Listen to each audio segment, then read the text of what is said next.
अस्सलाम वालेकुम रहमतुल्लाहि व बरकातहू। जैसा कि आप जानते हो कि श्योर शॉर्ट सीरीज़ चल रही है और आज आपके लिए ला रहे हैं हम 12th क्लास का चैप्टर केमिकल काइनेटिक्स, जिसमें जो क्वेश्चन नंबर फर्स्ट दिया गया है बच्चे, that is define rate of reaction, express rate of reaction for following given reaction. और रिएक्शन हमारे पास दी गई है। तो सबसे पहले हम रेट ऑफ रिएक्शन को डिफाइन करते हैं सिंपल मैनर में। तो इसके लिए लेट्स स्टार्ट। जो रेट ऑफ रिएक्शन है, रेट ऑफ रिएक्शन, इसको हम R से रिप्रेजेंट करेंगे। Rate of reaction is actually the change in concentration of reactant, the change in concentration of reactant or product per unit time, per unit stoichiometric coefficient. Per unit stoichiometric coefficient. This is the definition of the rate. सबसे पहली बात, जब हम rate को explain करते हैं बच्चे, तो 3 पॉइंट्स हमारे पास पहले होने चाहिए, जिसकी नॉलेज हमें होनी चाहिए। उसके बाद में इस डेफिनेशन को डिस्कस करूंगा आगे। पहला पॉइंट जो है, जो रेट होती है, rate is always positive. Rate हमेशा होती है पॉजिटिव। अगर रेट हमेशा पॉजिटिव होती है, क्या इसका मतलब यह है जो रेट होगी कैन नेवर बी नेगेटिव? हां, लिख सकते हैं। If rate is always positive which implies rate can never be negative. और एक क्वेश्चन दिमाग में आ सकता है, सर अगर रेट हमेशा पॉजिटिव है और ये नेगेटिव कभी हो नहीं सकती, क्या रेट का वैल्यू 0 हो सकता है? तो हम यहां पे तीसरा पॉइंट यहां से जोड़ सकते हैं, the lowest possible value of rate, the lowest possible value of rate can be 0। Yes, rate का वैल्यू 0 हो सकता है और ये लोवेस्ट पॉसिबल मिनिमम वैल्यू हो सकता है रेट का, जिसका मतलब बच्चे ये हो सकता है कि रिएक्शन डजंट हैपन। अभी रिएक्शन स्टार्ट नहीं हुई है, तो उस टाइम पे हम बोलेंगे रेट का वैल्यू 0 है। तो अभी ये 3 पॉइंट्स का जो बंच है हमारे पास, rate is always positive, it can never be negative, और the lowest possible value of rate जो होता है दैट इज 0।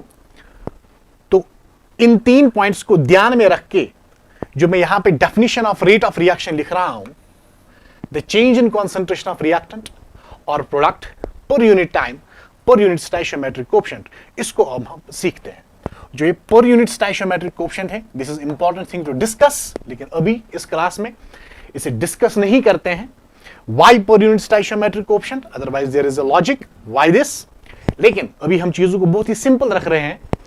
तो यहां से इसी जो मैंने यहां पे थ्योरेटिकल डेफिनेशन लिखी, इसे हम मैथमेटिकली एक रिएक्शन के लिए लिखना सीखेंगे पहले।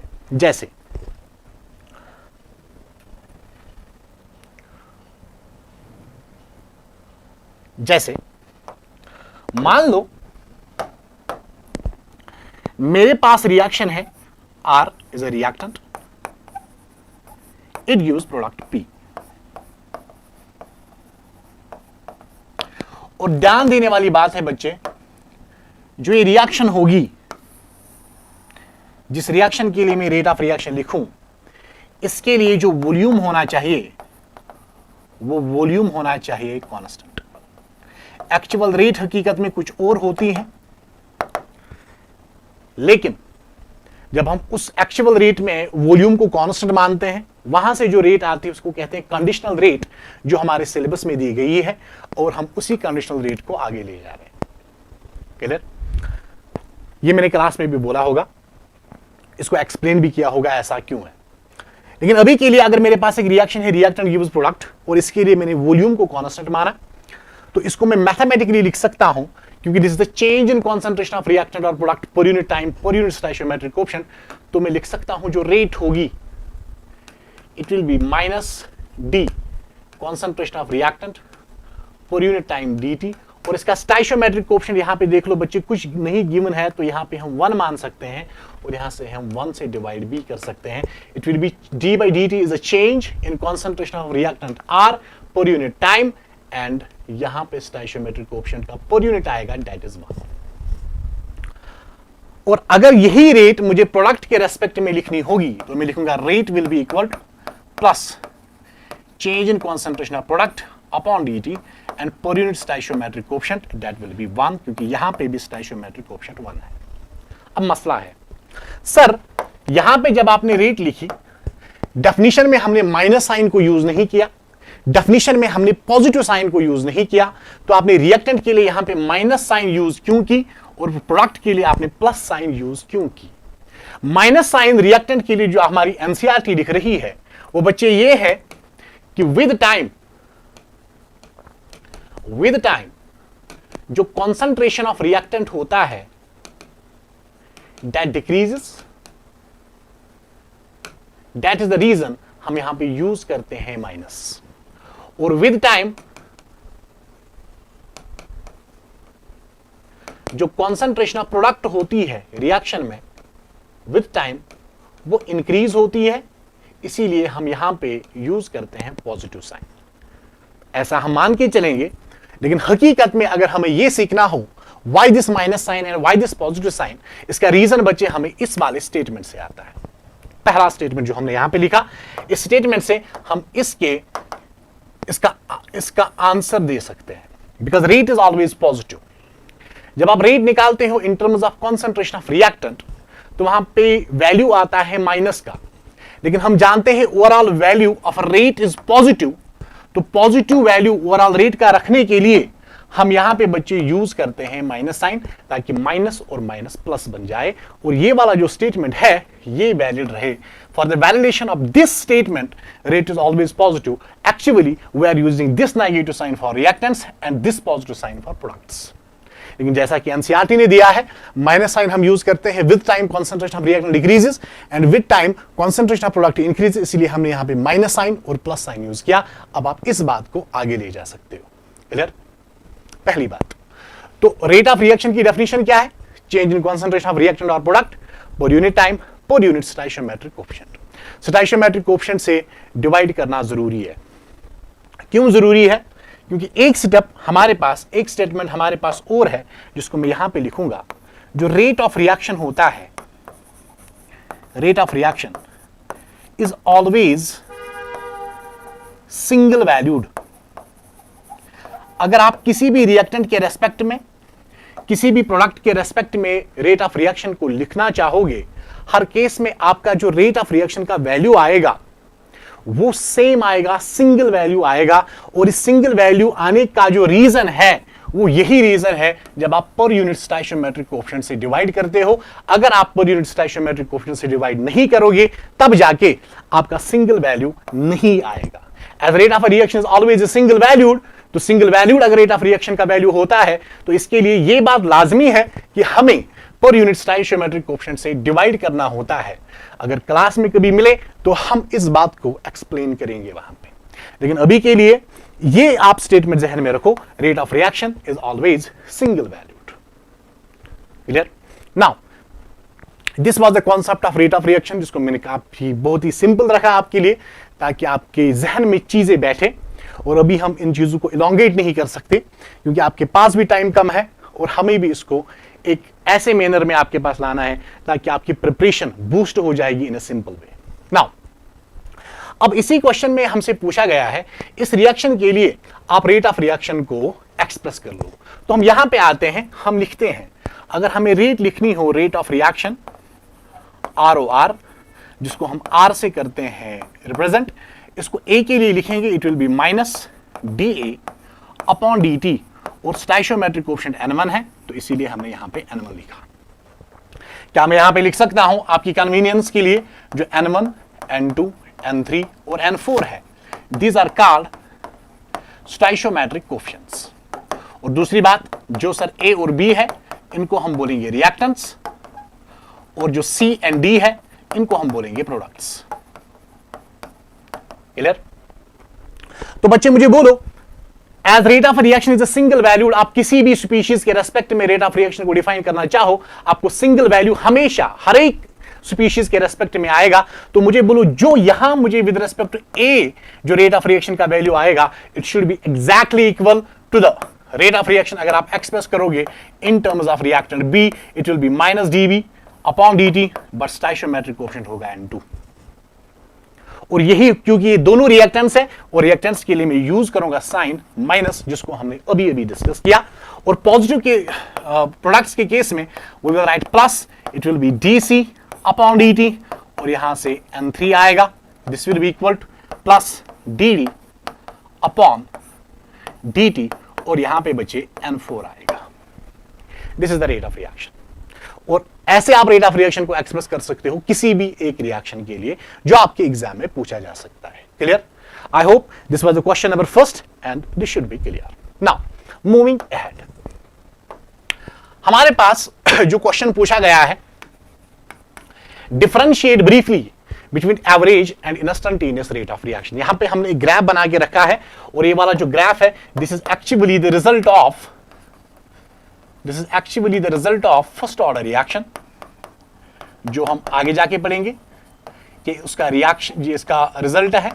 मान लो हमारे पास जो रिएक्शन है, that is R gives B, R gives P, be a, let R gives P be a first order reaction। अगर ये फर्स्ट ऑर्डर रिएक्शन है तो इस रिएक्शन के लिए एक ग्राफ हम लिख सकते हैं, जिसको हम आगे सीखेंगे। और this graph is this, R gives P reaction के लिए ये वाला ग्राफ है, और यहां पे कॉन्सेंट्रेशन ऑफ रिएक्टेंट्स है, और यहां पे टाइम T है। क्लियर? जो आपके लिए क्लियरली विजिबल होगा। अब ध्यान दो, अगर मैं टेंपरेचर T1 की बात करूं, जो यहां पे दिया गया है T1 टेंपरेचर, अगर यहां पे टेंपरेचर T1 दिया गया है, और यहां पे जो है टेंपरेचर T2 दिया गया है। T1 टेंपरेचर पे जो कॉन्सेंट्रेशन ऑफ रिएक्टेंट है वो इतनी है R1, और T2 पे जो कॉन्सेंट्रेशन ऑफ रिएक्टेंट है वो इतनी है R2। रेट हकीकत में क्या होता है, जब आप लैब में जाते हो तो लैब में जब आप रेट को पढ़ते हो, rate is actually the monitoring of the concentration of reactants.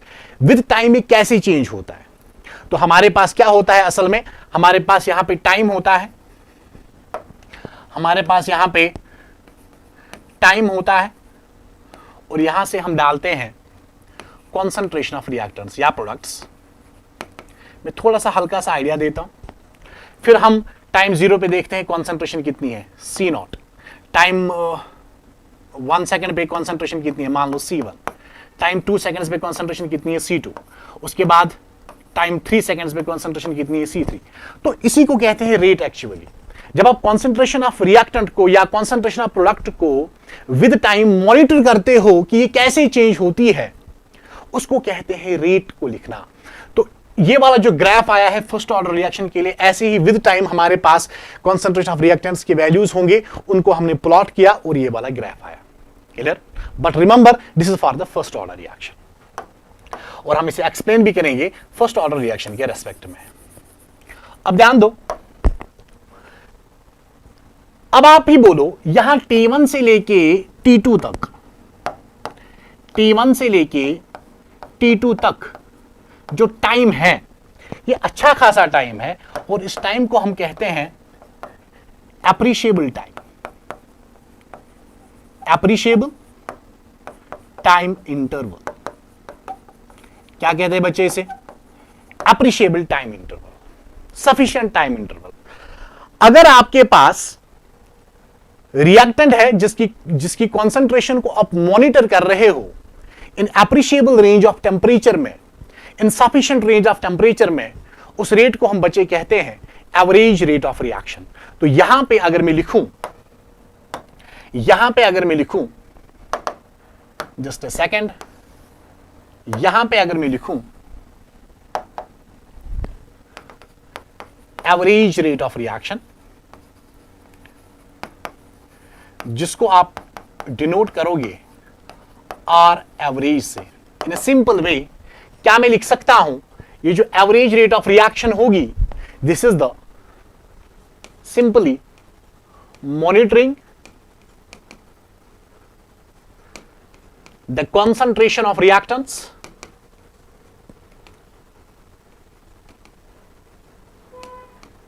in appreciable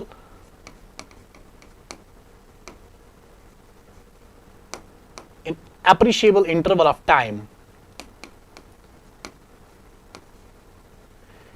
ये आप डेफिनेशन लिखोगे अपने बोर्ड एग्जाम्स में, monitoring the concentration of reactants और products in appreciable interval of time, this will be the R average, this will be the average rate of reaction. अब इस average rate of reaction को हम mathematically कैसे लिखते हैं, जो आर एवरेज आएगा दिस विल बी, अगर रिएक्टेंट्स के लिए लिखेंगे इट विल बी माइनस, ये वाला डेल्टा मैं यूज करूंगा आर अपॉन डेल टी। और ध्यान देना ये जो मैंने रिएक्शन यहां पे ली इसका स्टोइचियोमेट्रिक कोएफिशिएंट 1 है, तो इसको लिखना भूलना नहीं है, this will B 1 dt, this will be the average rate of reaction. Sir अब ये जो इंस्टेंटेनियस रेट ऑफ रिएक्शन होता है वो क्या होता है, उसको हम इसको थोड़ा सा छोटा करते हैं, नहीं यहां पे लिखते हैं हम instantaneous ROR rate of reaction, इसको हम लिखते हैं आर इंस्टेंटेनियस से। इसको थोड़ा सा एक्सप्लेन करते हैं। अगर आप एप्रिशिएबल टाइम इंटरवल में मॉनिटर करते हो कॉन्सेंट्रेशन ऑफ रिएक्टेंट को, मॉनिटर करते हो कॉन्सेंट्रेशन ऑफ रिएक्टेंट को, उसे आर एवरेज कहते हैं, this will be minus change in concentration of reactant upon time. इसको आप ऐसे भी लिख सकते हो माइनस, अब चेंज को लिखा जाता है final concentration minus initial concentration. आप देखो टाइम t1 पे जो कॉन्सेंट्रेशन थी दैट वाज r1, और जो t2 पे जो कॉन्सेंट्रेशन है दैट इज r2। क्या r2 is the final value, it will B r2 minus r1, और चेंज इन टेम्परेचर होगा t final that is t2 minus t1। आप ऐसे लिख सकते हो r एवरेज को। अब ये जो r इंस्टेंटेनियस है, अब इसको एक्सप्लेन कैसे करें। अब मान लो t1 यहां पे था, फोकस t1 यहां पे था और t2 यहां पे था, and this was the appreciable time interval जिसमें आप मॉनिटर कर रहे थे कॉन्सेंट्रेशन ऑफ रिएक्टेंट्स को विद टाइम। अब अगर मान लो मैं इस एप्रिशिएबल रेंज ऑफ टेम्परेचर को छोटा कर रहा हूं और इतना छोटा कर रहा हूं कि practically this time interval will get converted into a point. तो प्रैक्टिकली जब आप इस टाइम रेंज को, सफिशिएंट टाइम इंटरवल को, एप्रिशिएबल टाइम इंटरवल को जब आप प्रैक्टिकली एक पॉइंट में कन्वर्ट करोगे, मान लो यहां पे आप टाइम इंटरवल छोटा करते आ रहे हो, तो अल्टीमेटली आप एक पॉइंट पे पहुंचोगे जहां पे टाइम इंटरवल बहुत ही छोटा होगा, 0 के बराबर, ऑलमोस्ट इक्वल टू 0। इसका मतलब ये जो टेम्परेचर की डिफरेंस, टाइम की जो डिफरेंस है डेल्टा टी, जब ये अप्रोच करेगा टुवर्ड्स 0, तब ये जो टाइम इंटरवल होगा this will practically get converted into the point. और उस पॉइंट पे अगर आप रेट निकालना चाहते हो तो आप एक टेंजेंट डालोगे यहां से लेके यहां तक, और उस टेंजेंट का जो स्लोप आएगा dy अपॉन dx, वो आपको देगा इंस्टेंटेनियस रेट का वैल्यू। सिंपल। नाउ क्या इसका मतलब ये है बच्चे, अगर मैं यहां पे आर एवरेज लिखूं, इस पे मैं डेल्टा टी को अप्रोच कर रहा हूं 0 तक, तो ये आर इंस्टेंटेनियस में चेंज होगा, और R instantaneous will be minus, क्योंकि मैं रिएक्टेंट की टर्म्स में बात कर रहा हूं, it will be minus dA upon dt, और स्टोइचियोमेट्रिक कोएफिशिएंट हमारे पास 1 है, इसको कहते हैं आर इंस्टेंटेनियस। सिंपल। नाउ अब जब आप प्रैक्टिकली इस टाइम इंटरवल को कन्वर्ट कर रहे हो 0 में, तो एक पॉइंट आएगा, एक इंस्टेंट आएगा, इस इंस्टेंट पे जो आप एक टेंजेंट डालोगे इस स्लोप पे, उस टेंजेंट का जो स्लोप होगा वो आपको देगा आर इंस्टेंटेनियस का वैल्यू। और जब आप इंस्टेंटेनियस की बात करोगे तो आप small d upon dt use करोगे, लेकिन जब आप एवरेज रेट की बात करोगे आप दिस डेल्टा का यूज करोगे। Is that clear? नाउ इसको आप आगे लिख सकते हो, चूंकि ये माइनस है, y एक्सिस पे हमारे पास कॉन्सेंट्रेशन ऑफ रिएक्टेंट है और x एक्सिस पे हमारे पास टाइम है, तो dy upon dx is dA upon dt, so इस will be minus of slope, और स्लोप होता है माइनस tan ऑफ थीटा के बराबर, और इसको आप लिख सकते हो tan ऑफ 180 माइनस थीटा के बराबर। क्यों? ये जो टेंजेंट है ना, ये एक्स एक्सिस के साथ जो एंगल बनाएगा that angle will be equal to theta, और जो अंदर वाला एंगल होगा this will be 180 minus theta. Is that clear? तो जो tan ऑफ 180 माइनस थीटा होगा ये आपको स्लोप देगा, और उसी स्लोप से आप आर इंस्टेंटेनियस का वैल्यू निकालोगे। I hope this is clear. This was the differentiation between the average rate of reaction and instantaneous rate of reaction. Going further, जो हमारे पास तीसरा क्वेश्चन है, discuss any 3 factors on which rate of reaction depends upon. तो इसको simple way में हम लेते हैं। पहला फैक्टर जो रेट ऑफ रिएक्शन आर होता है, ये डिपेंड करता है, depends on concentration of reactants, depends on concentration of reactants, और अगर गैसियस स्टेट में हो रिएक्टेंट्स तब आप बोलोगे depends on partial pressure of reactants. और इसको बहुत ही अच्छे से हम आगे देखेंगे, जैसे कि लाफ मास सेक्शन हम आगे पढ़ेंगे, रेट ला आगे पढ़ेंगे। जो रेट ऑफ रिएक्शन होता है this is directly proportional to the concentration of reactants raised to power n, और ये जो n होता है एज पर रेट ला, ये जो n होता है this n will be the order of reaction। ये हम आगे सीखेंगे, पहली बात। और दूसरी बात ये है बच्चे, अगर आप in terms of partial pressure लिखना चाहते हो तो वहां पे जो रेट ऑफ रिएक्शन आएगी this will be directly proportional to partial pressure of reactants raised to power n, where जो n होगा n will be the order of reaction। ये पहला फैक्टर है। कॉन्सेंट्रेशन ऑफ रिएक्टेंट्स के डायरेक्टली प्रोपोर्शनल होता है rate of reaction. इसको हम आगे सीखेंगे। जब आप कॉन्सेंट्रेशन ऑफ रिएक्टेंट्स को बढ़ाओगे rate of reaction obviously increase होती है। ठीक है, दूसरी बात यहां पे लिखते हैं n is order of reaction, क्योंकि जगह थोड़ी सी चाहिए। दूसरी बात, क्या दूसरा फैक्टर हम ये लिखते हैं जो रेट ऑफ द रिएक्शन है डिपेंड्स ऑन टेम्परेचर, लेकिन यहां पे मैं लिखूंगा this is a general statement. क्या ये हमेशा सही होगा वो आपको आगे एरहीनियस थ्योरी में आपको पता चलेगा कि ये सही है 100% स्टेटमेंट की नहीं, लेकिन अभी के लिए मैं जनरल स्टेटमेंट लिख रहा हूं। जो रेट ऑफ रिएक्शन आर है this depends upon the temperature, और इसकी जो रिलेशनशिप है R rate this will be directly proportional to the temperature. लेकिन I repeat for each and every person in the house this will be the general statement, क्योंकि आगे हम देखेंगे हमारे पास जो रिएक्शंस होती हैं, कुछ रिएक्शंस का एक्टिवेशन एनर्जी ग्रेटर देन 0 होता है, कुछ रिएक्शंस का एक्टिवेशन एनर्जी लेस देन 0, और कुछ रिएक्शंस का एक्टिवेशन एनर्जी इक्वल टू 0 होता है। वहां पे जो टेम्परेचर की डिपेंडेंस होती है रेट के थ्रू वो थोड़ी सी डिफरेंट आती है, उसको आगे देखते हैं। लेकिन अभी के लिए rate depends upon temperature, this is the general statement. And जो रिलेशनशिप है रेट और टेम्परेचर में that is directly proportional to temperature, और ऐसा कहने में भी आता है, आगे आप देखोगे जब आप 10 डिग्री सेल्सियस या 10 केल्विन टेम्परेचर को बढ़ाते हो, जो बच्चे रेट ऑफ रिएक्शन होती है that gets increases almost by a factor of 2 और इवन 3।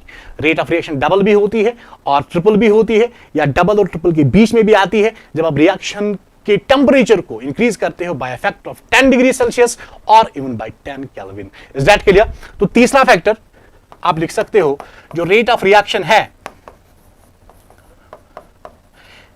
ये कैटलिस्ट पे भी डिपेंड करता है, डिपेंड्स ऑन कैटलिस्ट। अगर आप कैटलिस्ट को यूज करोगे तो रेट ऑफ रिएक्शन इंक्रीज होगी, और अगर आप इनहिबिटर यूज करोगे तो इनहिबिटर के यूज करने से रेट ऑफ रिएक्शन डिक्रीज भी होती है। इसको एक्सप्लेन करने की जरूरत नहीं है, यू ऑल नो। और एक फैक्टर अगर मैं लिखूं जो रेट ऑफ रिएक्शन होती है this is directly proportional to the surface area of reactants. अगर आप रिएक्टेंट्स का सरफेस एरिया इंक्रीज करा रहे हो तो rate of reaction obviously increase होगी। दिस आर द सिर्फ 4 फैक्टर्स है जो मैंने आपको बोले, 3 हमसे पूछे गए थे, 4 हमने लिखे, और भी आपको पता होंगे, लेकिन मैक्सिमम आपको 2-3 फैक्टर्स ही पूछे जाते हैं। तो यहां तक इस चैप्टर को हम करते हैं एंड और जाते हैं आगे। Differentiate briefly law of mass action and rate law. Simple है, इसको थोड़ा सा सीखो आप। अगर मैं लॉ ऑफ मास एक्शन की बात करूं, अगर मैं बच्चे लॉ ऑफ मास एक्शन की बात करूं, इसका जो स्टेटमेंट होता है, the rate of reaction is directly proportional,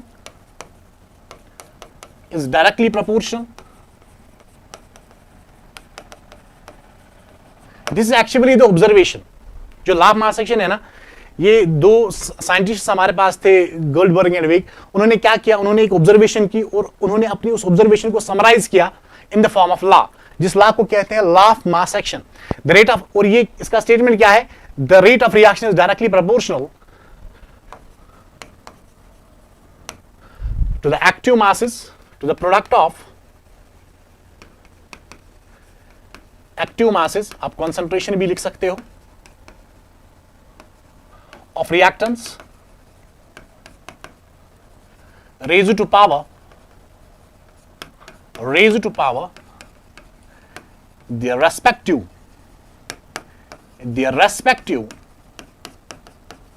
stoichiometric coefficients,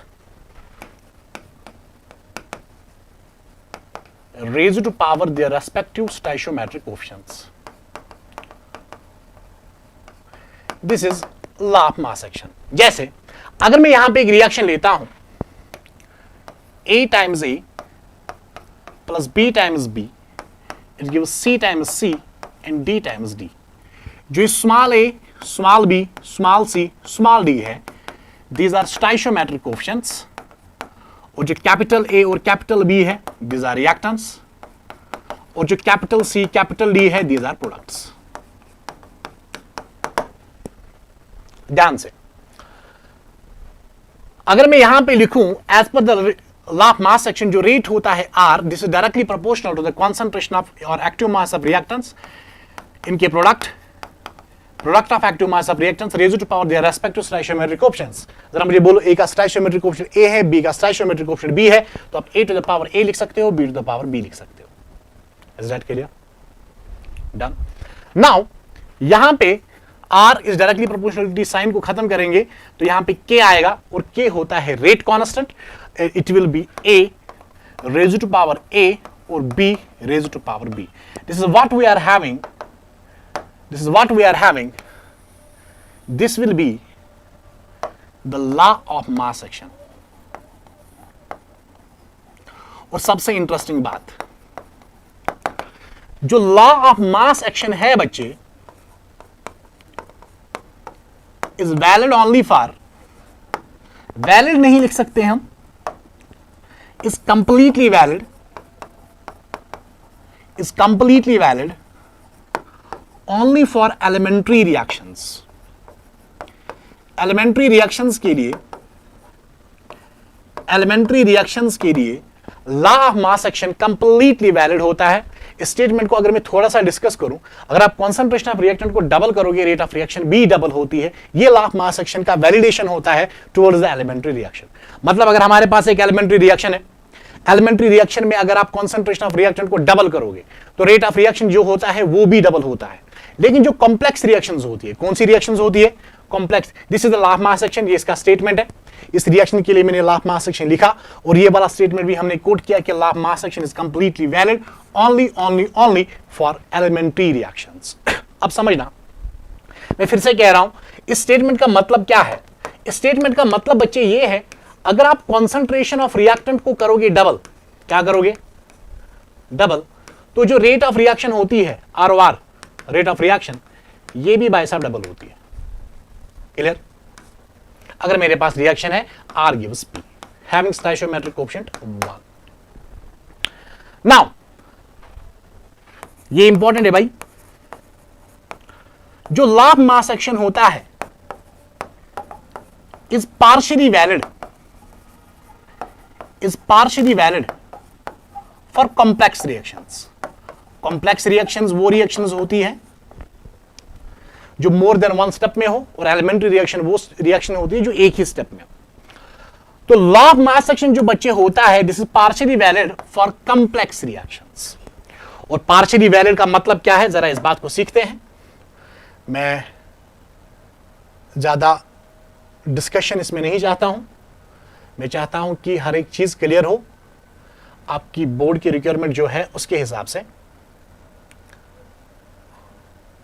now लेकिन थोड़ा सा आइडिया जहन में होना चाहिए कि हम जो पढ़ रहे हैं क्यों पढ़ रहे हैं। अब law of mass action is actually partially valid for the complex reactions. अब सीखो, अगर इसका मतलब अगर आप कॉम्प्लेक्स रिएक्शन के लिए कॉन्सेंट्रेशन ऑफ रिएक्टेंट को डबल करोगे, जो बच्चे रेट ऑफ रिएक्शन होती है ये डबल नहीं होती। समझ आया? अब अगर जब मेजॉरिटी ऑफ द रिएक्शन जो हमारे पास होती है वो कॉम्प्लेक्स ही होती है भाई, एलिमेंट्री थोड़ी होती है। मेजॉरिटी रिएक्शन जो होती है वो कॉम्प्लेक्स रिएक्शंस ही होती है। तो यहां पे देखो, उनके लिए जो आप रेट लिखोगे, rate of reaction R, this will be directly proportional to the product of active masses of reactants A into B raised to power respective stoichiometric coefficients नहीं आएंगे। अभी यहां पे दो ऐसे पैरामीटर्स आएंगे जिनको मैं लिख रहा हूं अल्फा और बीटा। ये जो अल्फा और बीटा जो होता है बच्चे, ये होते हैं एक्सपेरिमेंटल पैरामीटर्स। क्या होते हैं? ये एक्सपेरिमेंटल पैरामीटर्स होते हैं। ये एक्सपेरिमेंटल पैरामीटर्स होते हैं अल्फा और बीटा, और इनका जो सम होता है अल्फा प्लस बीटा, ये आपको देता है n, जिसे आप कहते हो बच्चे ऑर्डर ऑफ रिएक्शन। ध्यान से सीखना इस बात को। अल्फा और बीटा स्टोइचियोमेट्रिक कोएफिशिएंट हो ये जरूरी नहीं, हाँ कभी कभार ये स्टोइचियोमेट्रिक कोएफिशिएंट के बराबर हो भी सकते हैं, और मोस्टली ये स्टोइचियोमेट्रिक कोएफिशिएंट्स के बराबर नहीं होते। क्लियर?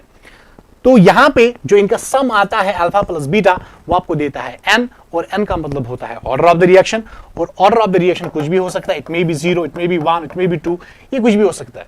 फ्रैक्शनल भी हो सकता है, क्लियर, इवन नेगेटिव भी हो सकता है कुछ केसेस में।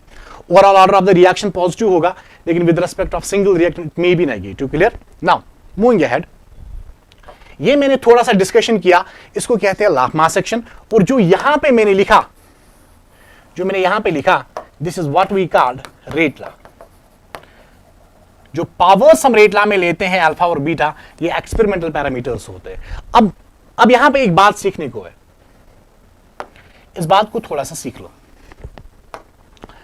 ये जो अल्फा कामा बीटा है, ये अपने कॉरस्पॉन्डिंग स्टोइचियोमेट्रिक कोएफिशिएंट्स के बराबर हो भी सकते हैं, और अपने कॉरस्पॉन्डिंग स्टोइचियोमेट्रिक कोएफिशिएंट के बराबर नहीं भी हो सकते। ध्यान से देखो, ये इंपॉर्टेंट है, आराम से। अल्फा और बीटा जो कि एक्सपेरिमेंटल पैरामीटर्स है बच्चे, ये कॉरस्पॉन्डिंग स्टोइचियोमेट्रिक कोएफिशिएंट्स के बराबर हो भी सकते हैं और नहीं भी हो सकते हैं। जब बराबर होंगे ना, तब जाके एक ब्यूटीफुल कॉन्सेप्ट यहां से आएगा, जो रेट लॉ होगा वो लॉ ऑफ मास एक्शन के बराबर ही होगा, और जो रिएक्शन होगी वो होगी एलिमेंट्री रिएक्शन। इंपॉर्टेंट है, बहुत ही इंपॉर्टेंट है, न्यूमेरिकल्स करने के लिए तगड़ा पॉइंट है।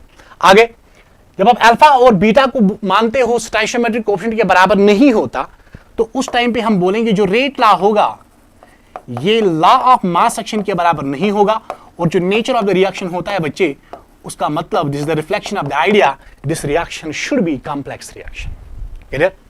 तो ये वाला डिस्कशन हमने लॉ ऑफ मास एक्शन और रेट लॉ के बारे में किया। तो लॉ ऑफ मास एक्शन में क्या लिखते हैं हम?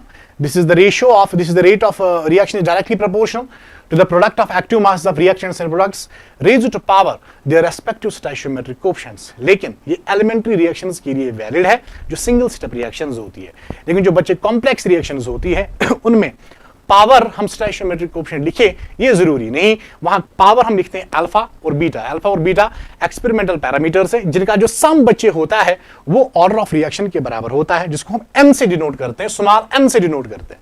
अब यहां सीखने वाली बात है, जो मेजॉरिटी ऑफ द रिएक्शंस होती है वो कॉम्प्लेक्स रिएक्शंस होती है, वो एलिमेंट्री नहीं होती। अब मान लो तो हमें मेजॉरिटी ऑफ द रिएक्शंस अगर कॉम्प्लेक्स होती है तो लॉ ऑफ मास एक्शन ज्यादा वर्क में आएगा कि रेट लॉ ज्यादा आएगा वर्क में? ऑब्वियसली रेट लॉ ही आएगा। तो इसके लिए हमने यहां पे एक बात सीखी, अगर alpha beta corresponding stoichiometric coefficients के बराबर ही आए तो rate law of mass action के बराबर आएगा, और nature of the reaction should be that would be elementary. और अगर alpha comma beta corresponding stoichiometric coefficient के बराबर नहीं है तो जो बच्चे रेट ला होगा वो ला मास सेक्शन के बराबर कतई नहीं होगा, और नेचर ऑफ द रिएक्शन जो होगा that will be the complex reaction. Is that clear? Now moving ahead, I think this is clear. Now compare order and molecularity of a reaction. ये क्वेश्चन आपसे पूछा जा चुका है और आगे भी पूछा जा सकता है। तो इसको मैंने यहां पे लिखा है सिंपल, 1 मिनट में इसको खत्म करते हैं। जो मॉलिक्यूलरिटी होती है कितने नंबर ऑफ मॉलिक्यूल्स, कितने नंबर ऑफ एटम्स, कितने नंबर ऑफ आयोनिक स्पीशीज जो आपस में पार्टिसिपेट करे, कोलाइड करे रेट डिटरमाइनिंग स्टेप में ताकि आपका प्रोडक्ट बने, उसे कहते हैं मॉलिक्यूलरिटी। ये मॉलिक्यूलरिटी हो सकता है यूनिमॉलिक्यूलर भी, ये हो सकता है बाइमॉलिक्यूलर भी, एटसेट्रा एटसेट्रा। ट्राइमॉलिक्यूलर हो सकता है, टेट्रामॉलिक्यूलर हो सकता है। इट डिपेंड्स कितनी स्पीशीज रेट डिटरमाइनिंग स्टेप में आपस में पार्टिसिपेट करती हैं, आपस में कोलाइड करती है प्रॉपर ओरिएंटेशन में, जहां से हमें प्रोडक्ट की फॉर्मेशन मिलती है। क्लियर? और जो ऑर्डर होता है, order is defined as the sum of powers of concentration terms in the rate equation. और ध्यान रखना, ये आप रेट लॉ एक्सप्रेशन से निकालोगे, लॉ ऑफ मास सेक्शन से नहीं। रेट लॉ एक्सप्रेशन में जो आर होता है, this is K A to the power alpha B to the power beta. जो ये अल्फा और प्लस बीटा जो एक्सपेरिमेंटल पैरामीटर्स हैं, इन दोनों का जो सम होता है वही बच्चे m that is equal to order of the reaction के बराबर होता है। क्लियर? दूसरी बात, it's a theoretical quantity parameter which can be determined through reaction mechanism. जो मॉलिक्यूलरिटी होती है, this is a theoretical parameter. इसे एक्सप्लेन करने के लिए हम रिएक्शन के लिए एक मैकेनिज्म करते हैं पोस्टुलेट। उस मैकेनिज्म में हम सीखते हैं जो मॉलिक्यूलरिटी है ऐसी क्यों है। क्लियर? और जो ऑर्डर होता है, it is determined experimentally, this is an experimental parameter. क्यों? क्योंकि जो हम ऑर्डर निकालते हैं, this is summation of alpha plus beta, और जो बच्चे अल्फा प्लस बीटा होता है, these two are experimentally parameters. If these two are experimental parameters means जो इनका जो सम आएगा that will be the m order of the reaction that would be experimental also. Is that clear? Now तीसरी बात, it's always whole number. Molecularity हमेशा whole number होता है या इंटीजर होता है। अब मुझे बोलो आधा मॉलिक्यूल, 1.5 मॉलिक्यूल, डाई मॉलिक्यूल नहीं होते। ये हमेशा 1, 2, 3, 4 हो सकते हैं। तो इसको कहते हैं मॉलिक्यूलरिटी। ये कभी फ्रैक्शन नहीं हो सकता, ये कभी जीरो नहीं हो सकता। लेकिन बच्चे जो ऑर्डर ऑफ द रिएक्शन होता है, ये जीरो भी होगा, फ्रैक्शन भी होगा, इंटीजर भी होगा, होल नंबर भी होगा, इवन भाई साहब ये नेगेटिव भी हो सकता है। समझ में आया? With respect to a single reactant, not for overall reaction. Now compare rate and rate constant along with their units. Simple बात है, लेकिन इसको सीखने के लिए आप एक पैरामीटर सीख लो। ध्यान में रखना बात, अगर मैं रेट ऑफ रिएक्शन को डिफाइन करूं, ये मैंने डिफाइन इससे पहले किया है, और ये किन फैक्टर्स पे डिपेंड करता है इसको भी हमने डिफाइन किया, जिसमें से हमने टेम्परेचर एक वाला फैक्टर सीखा, दूसरा फैक्टर हमने सीखा सरफेस एरिया, तीसरा फैक्टर हमने सीखा बच्चे डेट इज कॉन्सेंट्रेशन, या मैं बोलूंगा पार्शियल प्रेशर, या मैं और एक फैक्टर अगर मैं काउंट करूं रेट ऑफ रिएक्शन जिस पे डिपेंड करता है, डेट इज कैटालिस्ट हो सकता है, प्रेजेंस ऑफ कैटालिस्ट या प्रेजेंस ऑफ इनहिबिटर, या अगर फोटोकेमिकल रिएक्शन है तो उसमें इंटेंसिटी। तो ये सारी चीजें जो है, ये रेट ऑफ रिएक्शन जो है, ये इन पे डिपेंड करती है। इवन ये फिजिकल स्टेट पे भी डिपेंड करती है।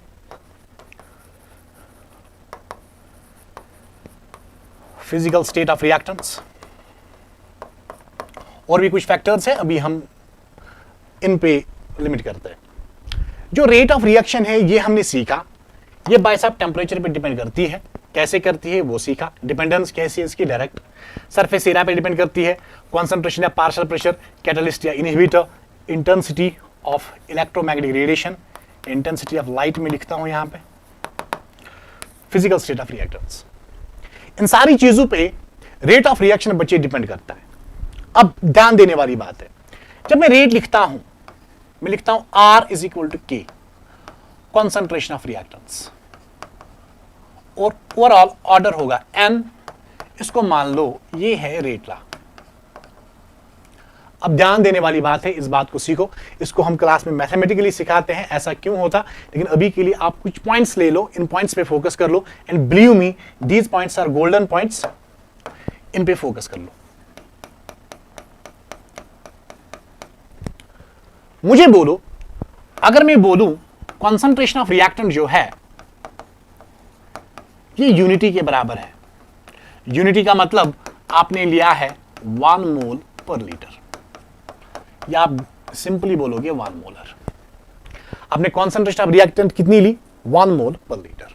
तो जो आर की इक्वेशन आएगी it will be R is equal to K, reactant की कॉन्सेंट्रेशन के बदले 1 raised to power n, 1 raised to power anything is 1, तो your R is equal to के।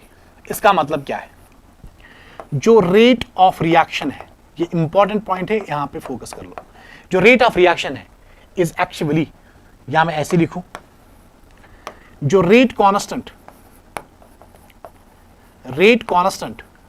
K है is actually rate of reaction itself provided concentration of reactants is taken as unity.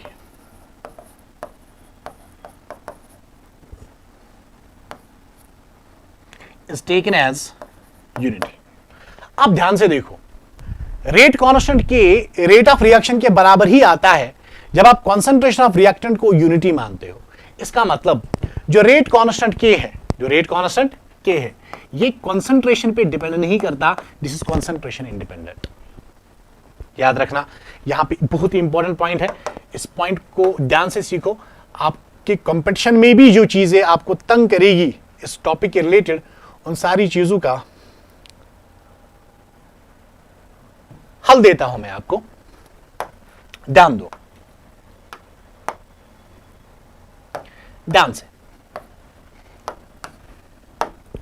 इसका मतलब which implies जो rate constant है K is independent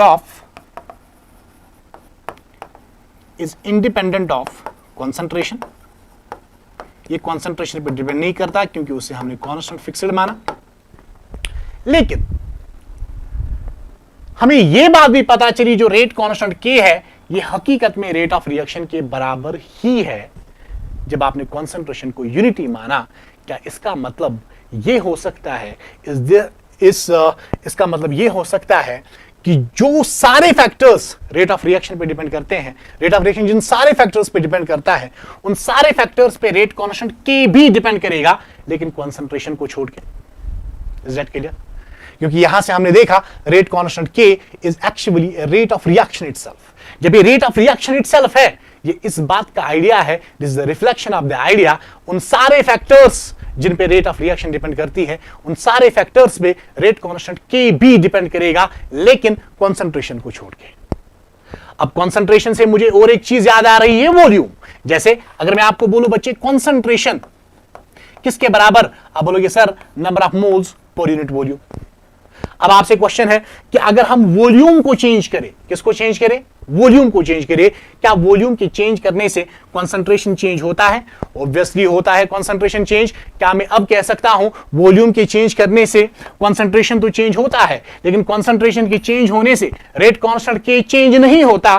क्या ये इस बात की दलील है वॉल्यूम के चेंज करने से जो रेट कांस्टेंट K है ये भी चेंज नहीं होता? इसका मतलब हम लिख सकते हैं जो रेट कांस्टेंट K है बच्चे, rate constant K is independent of volume 2। ये वॉल्यूम पे भी डिपेंड नहीं करता। क्यों? क्योंकि वॉल्यूम के चेंज करने से कॉन्सेंट्रेशन चेंज होती है, लेकिन कॉन्सेंट्रेशन के चेंज होने से क्या ही फर्क पड़ेगा, क्योंकि कॉन्सेंट्रेशन पे तो रेट कांस्टेंट K इंडिपेंडेंट है। तो आप वॉल्यूम को चेंज कर लो, वॉल्यूम के चेंज करने से कॉन्सेंट्रेशन भले ही चेंज होगी, लेकिन कॉन्सेंट्रेशन के चेंज होने से टेंपरेचर रेट कांस्टेंट K को कोई फर्क नहीं पड़ता। इसका मतलब वॉल्यूम के चेंज करने से रेट कांस्टेंट को कोई फर्क नहीं पड़ने वाला। क्या मैं तीसरी बात यहां पे कह सकता हूं इन अ सिमिलर वे? मुझे बोलो, अगर आपसे पूछा जाएगा एक्सटेंट ऑफ रिएक्शन, अगर आपसे पूछा जाएगा रेट ऑफ रिएक्शन जो है, जो रेट कांस्टेंट है, सॉरी, जो रेट कांस्टेंट है, क्या ये एक्सटेंट ऑफ रिएक्शन जिसे आप टाइम कहते हो, उस पर डिपेंड करता है रेट कांस्टेंट के? My answer will be no. Why? मैं यहां पे भी लिखूंगा independent. The reason is that जब आप टाइम को चेंज करते हो, टाइम के चेंज करने से कॉन्सेंट्रेशन ऑफ रिएक्टेंट जो होगी डेफिनेटली ये भी चेंज होगी। लेकिन बच्चे मुझे बोलो, कॉन्सेंट्रेशन ऑफ रिएक्टेंट की चेंज होने से क्या रेट कांस्टेंट के चेंज होगा? ऑब्वियसली नो, ये चेंज होगा ही नहीं, क्योंकि जब आप रेट टाइम को चेंज करते हो उससे भले ही कॉन्सेंट्रेशन ऑफ रिएक्टेंट चेंज हो, लेकिन कॉन्सेंट्रेशन के चेंज होने से रेट कांस्टेंट के पे कोई फर्क पड़ता ही नहीं है। जब कोई फर्क पड़ता ही नहीं है, इसका मतलब आप टाइम को चेंज करो, जिसे आप एक्सटेंट ऑफ रिएक्शन कहते हो, उस पे भी रेट कांस्टेंट के होगा इंडिपेंडेंट। समझ में आया? तो ये सारे डिस्कशन से हमें क्या पता चला? रेट ऑफ रिएक्शन इन सारे फैक्टर्स पे डिपेंड करता है। रेट कांस्टेंट के हकीकत में रेट ऑफ रिएक्शन ही है, नो डिफरेंस। बट यहां पे जो कॉन्सेंट्रेशन है उस पे रेट कांस्टेंट के डिपेंड नहीं करता। अगर कॉन्सेंट्रेशन पे डिपेंड नहीं करता तो यहां से हम कनेक्ट कर सकते हैं वॉल्यूम को, और वॉल्यूम के चेंज करने से रेट कांस्टेंट के चेंज नहीं होता। और यही से हम कनेक्ट करते हैं टाइम को, जिससे आप एक्सटेंट ऑफ रिएक्शन कहते हो, उसको चेंज करो, कोई फर्क नहीं पड़ेगा रेट कांस्टेंट के को। So I think this is clear. Rate constant जो है, यहां पे और एक पॉइंट लिखते हैं इसको सम अप करने के लिए। रेट कांस्टेंट जो K होगा will depend on all such factors like temperature, ये जो मैंने यहां पे लिखे, on such factors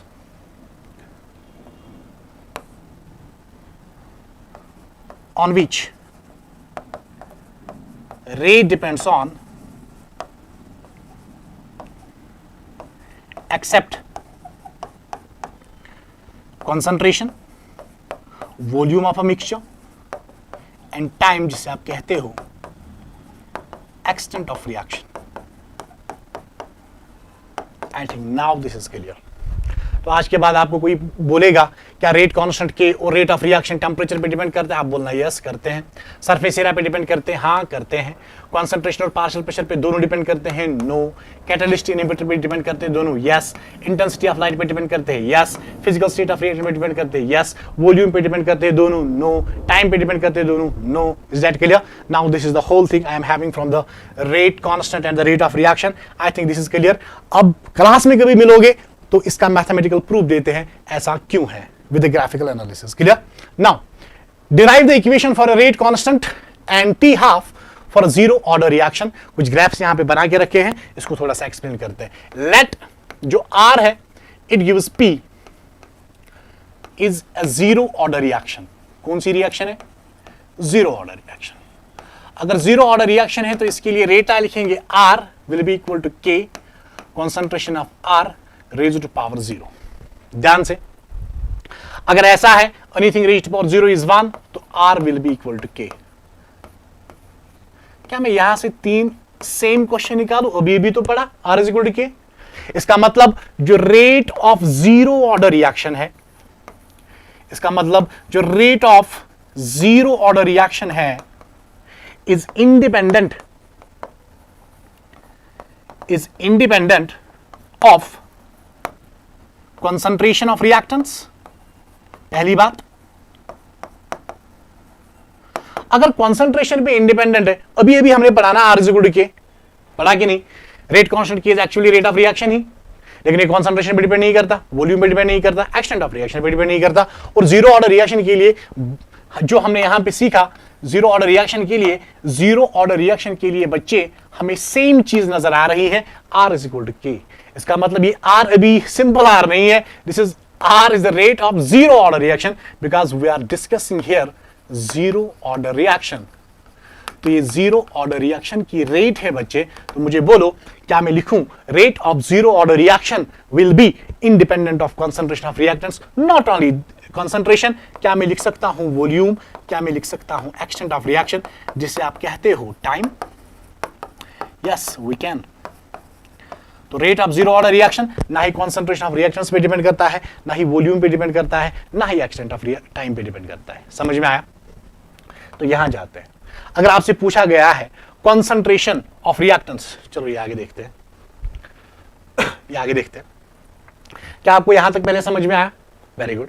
अब मान लो जो हमने यहां पे रिएक्शन ली, कुछ पैरामीटर्स में यहां पे लिखूंगा, ये R है, it gives product P। Clear? मान लो at T is equal to 0 इसकी जो कॉन्सेंट्रेशन R की है डेट इज C नॉट या A नॉट, आपकी मर्जी, और प्रोडक्ट जो है ये 0 है। After T seconds C nought में से कुछ ना कुछ रिएक्ट हो जाएगा, यहां पे जितना रिएक्ट हो उतना बनेगा, क्योंकि आप देखो stoichiometric question 1:1। C nought minus x को लिखेंगे हम concentration left after time T, इसको डिनोट करते हैं हम CT से भी। क्लियर? तो मुझे बोलो जो यहां पे C नॉट है, दिस इज इनिशियल कॉन्सेंट्रेशन, जो C नॉट माइनस एक्स है इसको CT लिखेंगे, this is amount of reactant left after time T, after time T seconds. और जो x है, this amount of product formed. क्या आपको यहां तक समझ में आया? Very good. अब मुझे बोलो जो रेट है वो हमें क्या आया, R is equal to K। क्या मैं R को लिख सकता हूं minus D concentration of reactant R upon dt per unit stoichiometric coefficient, that is 1. This will be equal to K। क्या मैं ऐसा लिख सकता हूं? हाँ, ऐसा हम बिल्कुल लिख सकते हैं। इसको थोड़ा सा हम करते हैं छोटा, थोड़ा सा लेफ्ट करते हैं पुश, यहां से डालते हैं हम एक लाइन, यहां से डालते हैं हम एक लाइन। इस डिस्कशन को यहां कंप्लीट करने के बाद थोड़ा सा शफल हम यहां हो जाएंगे, इसीलिए हमने लाइन बीच में डाली। क्लियर? बाकी कोई हायर कॉन्सेप्ट नहीं है। देखो अब इसके बाद क्या मैं यहां पे वेरिएबल्स को सेपरेट करूं तो यहां पे आएगा माइनस dr और यहां पे मैं लिखता हूं k dt। लगे हाथों हम इस माइनस को भी शिफ्ट करेंगे यहां पे, it will be minus k dt। अब अगर मैं यहां पे इंटीग्रेट करूं, क्या करूं? इंटीग्रेट करूं, यहां पे भी इंटीग्रेशन कर लूं, यहां पे भी इंटीग्रेशन कर लूं, माइनस को इंटीग्रेशन के बाहर लेते हैं।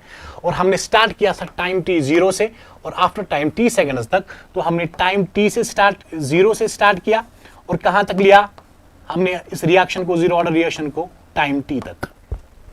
क्लियर? और यहां पे हमने जो कॉन्सेंट्रेशन रिएक्टेंट की इनिशियली ली C नॉट, चलो मानते हैं C नॉट, और यहां तक हमने फाइनली कहां पे तक पहुंचे, CT तक। तो हमारे पास ये वाली रिएक्शन है, तो इसको यहीं पे निपटाते हैं।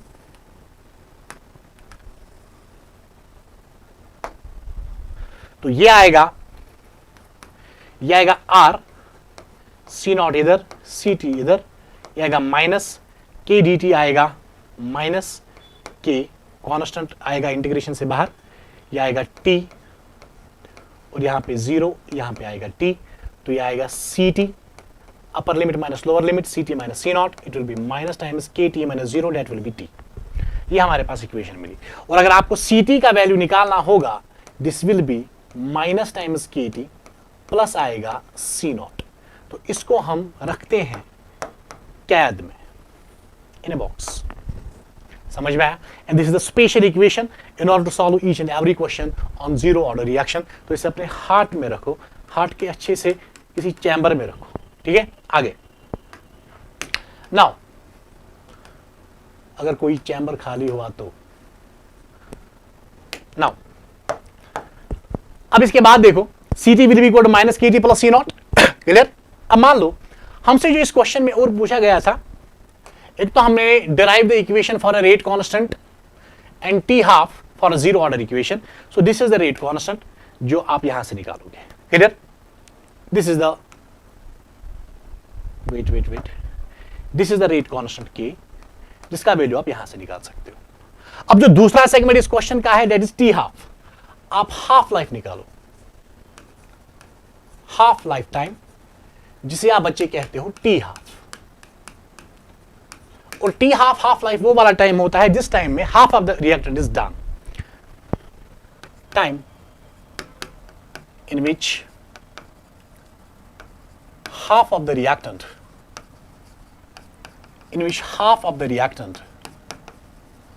is done बोले तो खत्म, किसमें? प्रोडक्ट में। अब मान लो, अब यहां पे थोड़ा सा फोकस मान लो, अगर हमने टी हाफ निकालना है तो ऑब्वियस सी बात है टी हाफ पे half of the concentration over होगा और सी टी का वैल्यू जो आएगा, जो लेफ्ट कॉन्सेंट्रेशन ऑफ रिएक्टेंट जो left after T half, that will be initial concentration अगर आपने सी नॉट लिया था, that will be C not divided by 2, और सी नॉट जो होगा this will be the initial concentration, और जो जिस टाइम की आप बात करते हो दैट इज टी हाफ। इस रिएक्शन को ले लो, C T will be equal to minus K T plus आएगा बचे सी नॉट। क्या मैं यहां पे लिखूं C T is C not divided by 2 minus K T के बदले टी हाफ प्लस आएगा सी नॉट। इस सी नॉट को माइनस के टी हाफ को इधर लो, it will be K T half, it will be C nought, इस C not by 2 को इधर लो, it will be C not upon 2, तो इस will be C not upon 2। तो मुझे के टी हाफ का वैल्यू आया सी नॉट डिवाइडेड बाई 2। तो अगर मुझे टी हाफ का वैल्यू बच्चे निकालना है, it will be C not divided by 2k। तो इसको हम रखते हैं और एक चैम्बर में। तो यहां से एक बात आपको समझनी है, भले ही जो रेट ऑफ रिएक्शन है जीरो ऑर्डर की वो कॉन्सेंट्रेशन पे डिपेंड नहीं करती थी, लेकिन जो टी हाफ है of zero order reaction ZOR depends upon initial concentration C naught. This is the important point. अब यहां से दो ग्राफ्स हमसे पूछे जा सकते हैं, a graph R versus concentration, और जीरो ऑर्डर रिएक्शन के लिए रेट ऑफ रिएक्शन जो R है that is equal to K, है कि नहीं। अब मुझे बोलो जो rate of a zero order reaction है that is equal to K, and what is K? K is a constant. क्या मैं यहां से, ये कॉन्सेंट्रेशन पे डिपेंड करता ही नहीं है, क्या मैं यहां से ग्राफ कुछ यूं डालूं? Is that clear? नाउ आगे जो हमसे कॉन्सेंट्रेशन वर्सेस टाइम के बारे में पूछा गया है, concentration of reactant versus time. और एक बात है जहन में रखो, जब भी concentration of reactant versus time के बारे में ग्राफ होगा, जो एक कॉन्सेंट्रेशन ऑफ रिएक्टेंट होता है this actually the concentration of amount of product that left after time T C T, ये जो कॉन्सेंट्रेशन ऑफ रिएक्टेंट है। तो यहां से आपके और सारे क्वेश्चन सॉल्व हो सकते हैं। तो मैं लिखूंगा, मैंने आपको बोला था जो master equation zero order reaction की है दैट इज कहां पे वो भाई साहब, ये वाली रिएक्शन है C T is equal to minus K T plus C not. क्या मैं यहां पे लिखता हूं जो सी टी आएगा this will be minus K T plus आएगा बच्चे सी नॉट। और अभी अभी आपको मैं कह के आया हूं जो ये आर होता है concentration of reactant versus time, ये कॉन्सेंट्रेशन ऑफ रिएक्टेंट होता है C T, and what is C T? It is the amount of the reactant which left after time T. अब मान लो तो यहां कॉन्सेंट्रेशन ऑफ रिएक्टेंट है तो हकीकत में यहां पे सी टी है और यहां पे टाइम टी है। तो अगर मैं यहां पे लिखूं y is equal to M x plus c, तो जो हमारा m आएगा दैट विल बी ये तो आपको करना आएगा, जो y है y की जगह ct है, टाइम की जगह मान लो यहाँ पे x है, तो जो m आएगा this will be equal to slope, और स्लोप आएगा माइनस k के बराबर, और जो इंटरसेप्ट आएगा distance along y axis c, वो बच्चे आएगा c नॉट के बराबर। तो जो इस इक्वेशन का जो बच्चे ग्राफ आएगा that will be like this. Wait a second. अच्छे से बनाते हैं, क्लियर? तो यहां से C नॉट और ये वाला टाइम, तो इसका जो स्लोप आएगा वो माइनस के आएगा, और जो इंटरसेप्ट C आएगा वो C नॉट के बराबर आएगा। यहां से लेके यहां तक जो होगा this will B C not. समझ में आया? सो दीज टू ग्राफ्स ये पूछे जा सकते हैं, लेकिन ज्यादा भी गारंटी नहीं है। आगे derive the equation for a rate constant and T half of a first order reaction, similar question. आगे जाते हैं। नाउ अब इसमें हम भाई साहब क्या करेंगे, ध्यान से देखो। Let R gives P be a first order reaction. ये कौन सी ऑर्डर की रिएक्शन है भाई? First order reaction.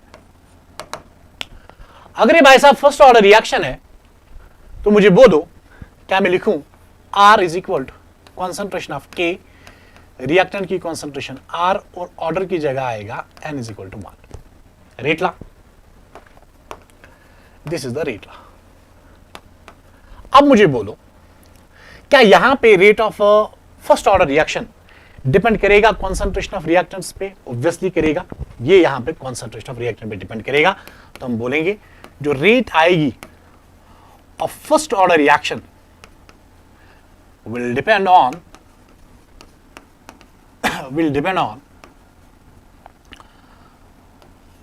concentration of reactants. Now, अगर ऐसा है तो मुझे बोलो, क्या मैं R के बदले लिख सकता हूं माइनस dr अपॉन dt, क्योंकि स्टाइशियोमेट्रिक कोएफिशिएंट 1 है तो यहां पे भी 1 लिखेंगे। This will be equal to K into concentration of reactant R।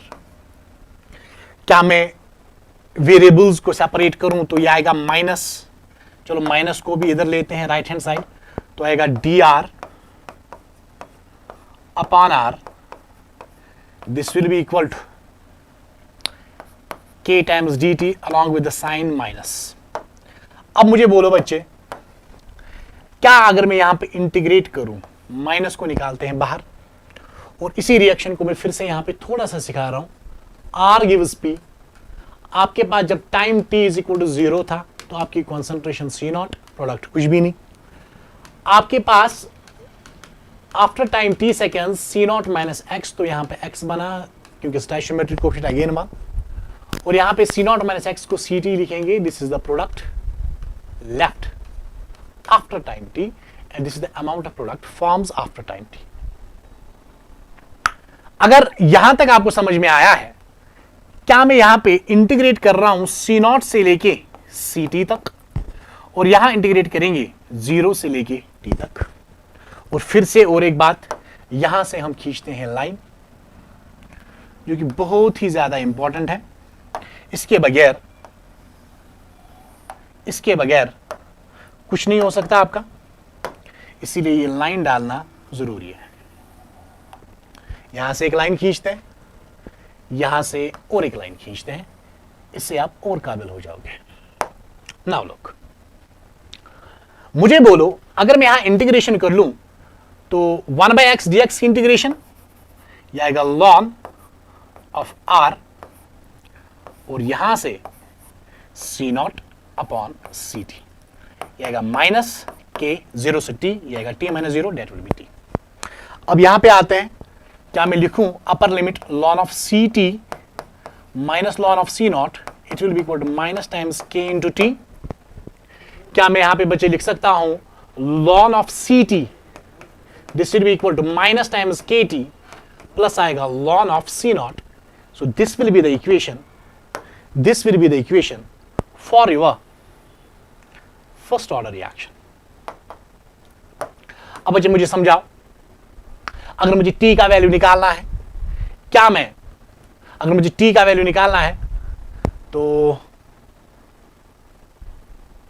ln of Ct is equal to minus times Kt plus आएगा ln ऑफ C0।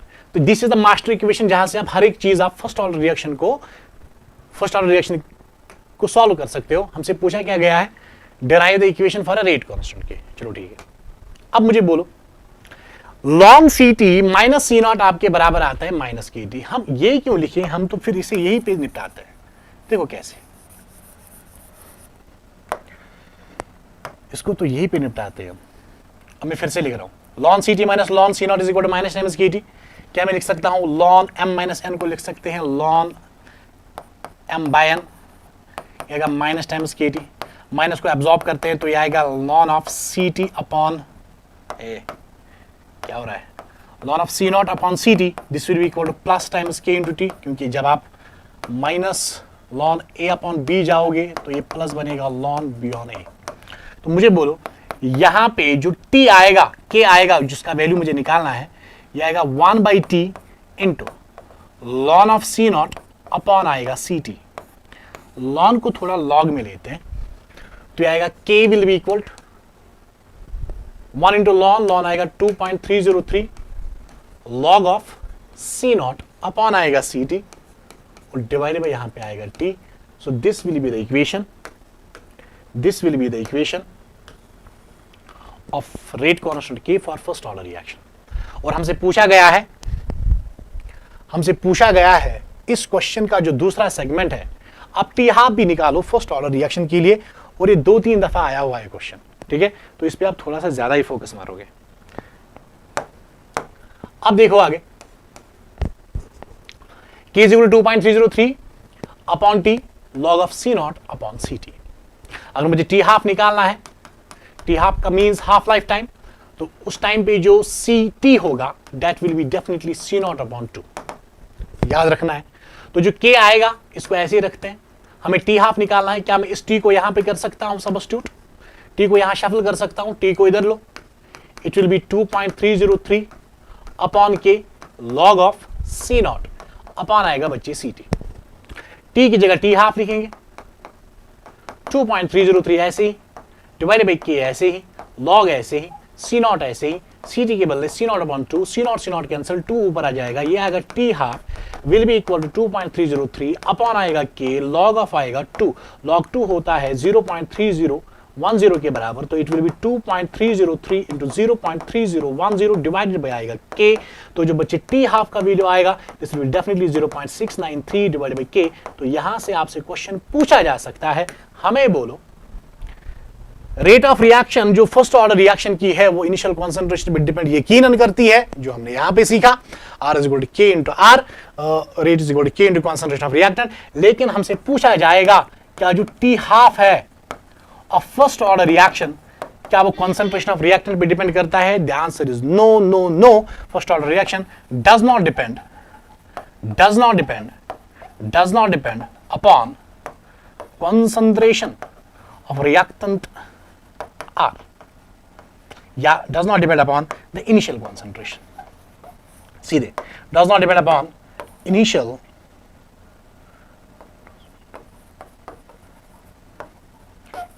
concentration.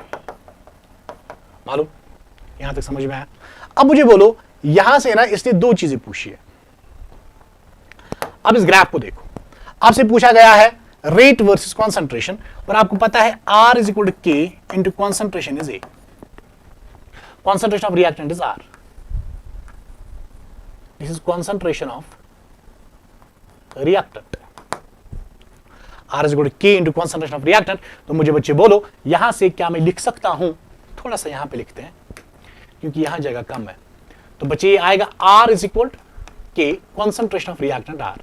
क्या मैं इसे लिखता हूं y is equal to mx plus आएगा c? लिख सकते हैं? आई थिंक लिख सकते हैं. हाँ, अब देख लो, मुझे ये लगता है r y एक्सिस पे क्लियर, x एक्सिस पे कॉन्सेंट्रेशन ऑफ रिएक्टेंट, तो जो स्लोप बाय सब आएगा ये m आएगा, और जो इंटरसेप्ट आएगा m is equal to k, और जो इंटरसेप्ट आएगा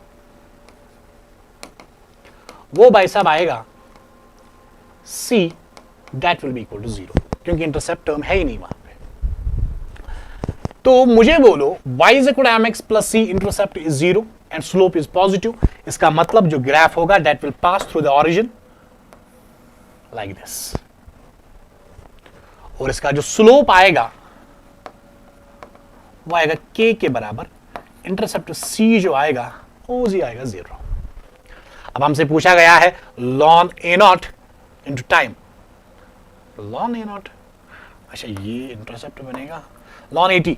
तो 80 से आप मत डरो, इसको आप लिखो ln c, इसको भी लिखो c नॉट और ct, क्योंकि जो टर्मिनोलॉजी लेके हम चले हम उसी को यूज करते हैं. अब मुझे बोलो, हमने यहां पे इक्वेशन सीखी, बच्चे, ln ct minus ln c not is equal to minus kt. तो हमने सीखा जो ln ऑफ, कलर चेंज करते हैं, ln of ct minus ln of c not, this is equal to minus times k into T. यही पढ़ा. अब हमें y एक्सिस पे ln ct चाहिए, तो इसको ऐसे ही रखते हैं ln ct, this will be equal to minus times kt. इस माइनस ln c नॉट को लिखते हैं plus ln of c not. Clear? यहां तक मजा? अब देखो, अगर ऐसा आपको समझ आ रहा है? इस इक्वेशन को मैं रिलेट कर सकता हूं y is equal to M x plus c के साथ। और आप देखो जो ct है लॉन ct उस पे y है, good, this is lawn ct। और आपका x एक्सिस पे है टाइम t, उसको हमने यहां पे लिखा। तो y is equal to M x plus C, intercept c not है और स्लोप आएगा, slope will be equal to minus times k, और इंटरसेप्ट c जो आएगा ये लॉन ऑफ c नॉट के बराबर आएगा। और जो हमारा इसका ग्राफ आएगा वो ऑब्वियसली आएगा ऐसे, यहां से लेके यहां तक जो है दिस इज इंटरसेप्ट, यहां से लेके यहां तक इंटरसेप्ट आएगा लॉन ऑफ c नॉट, और ये लॉन ct वर्सेस टाइम, और इसका जो स्लोप आएगा बच्चे that will be equal to minus times k, that's the rate constant. Is that clear? Now I think this is clear. Discuss the effect of temperature on the rate of reaction by Arrhenius equation. तो इसको explain करने के लिए थोड़ा सा basics आपको develop पहले करते हैं। जैसे हमें पढ़ना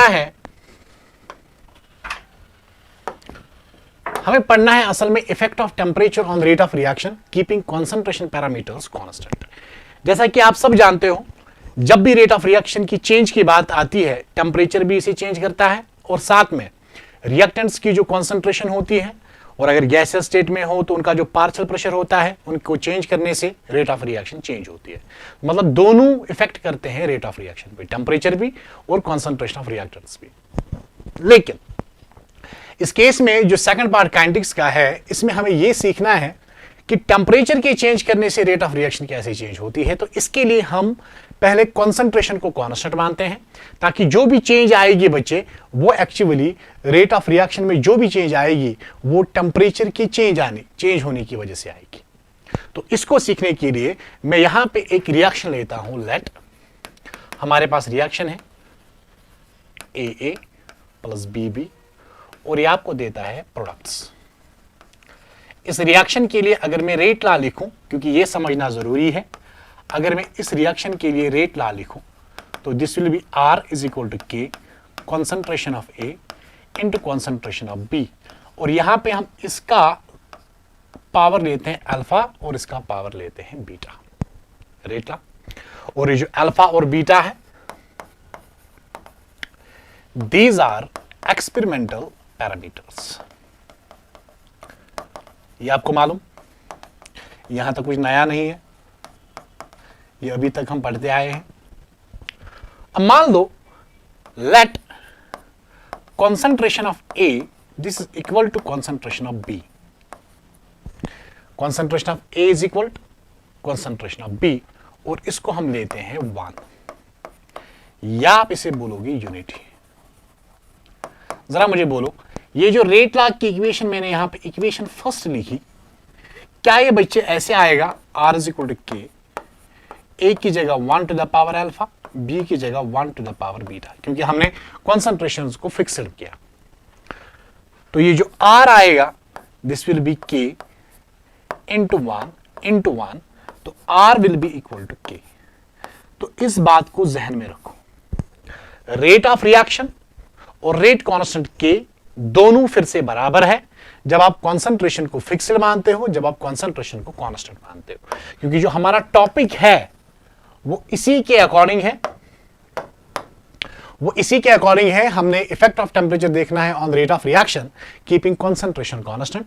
हमने कॉन्सेंट्रेशन को कांस्टेंट माना और यहां से हमें एक गोल्डन चीज नजर आई, that is what R is equal to K। मतलब रेट ऑफ रिएक्शन और रेट कांस्टेंट दोनों बराबर है। इसका मतलब जब मैं पढ़ूंगा इफेक्ट ऑफ टेम्परेचर, क्या पढ़ूंगा? इफेक्ट ऑफ टेम्परेचर, तो जो भी इफेक्ट ऑफ टेम्परेचर होगा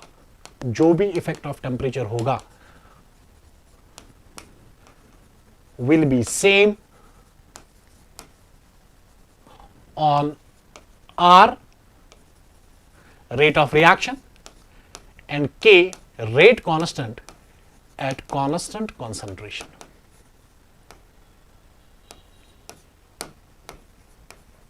At constant concentration. I think this is clear. Now moving ahead.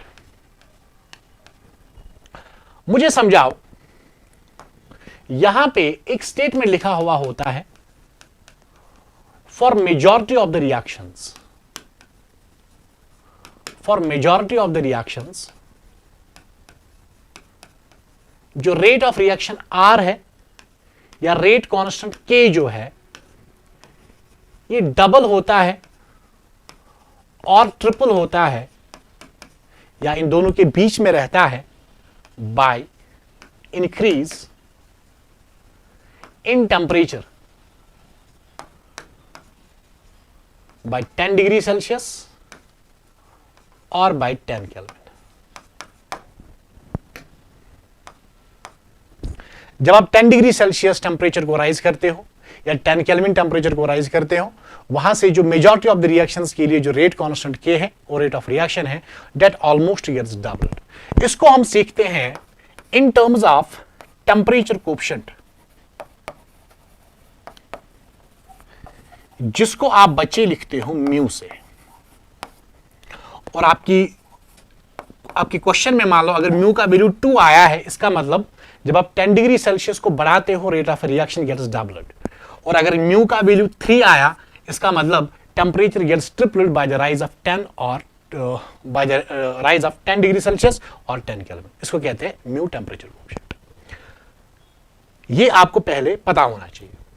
तो हम ऐसे लिखते हैं, ये जो म्यू होता है this is rate at temperature T plus 10 divided by rate at temperature T, या मैं सिमिलरली लिख सकता हूं कि rate constant K at temperature T plus 10 divided by rate constant K at T, क्योंकि rate and K both are equal at constant concentrations. Is that clear? Now moving ahead, मान लो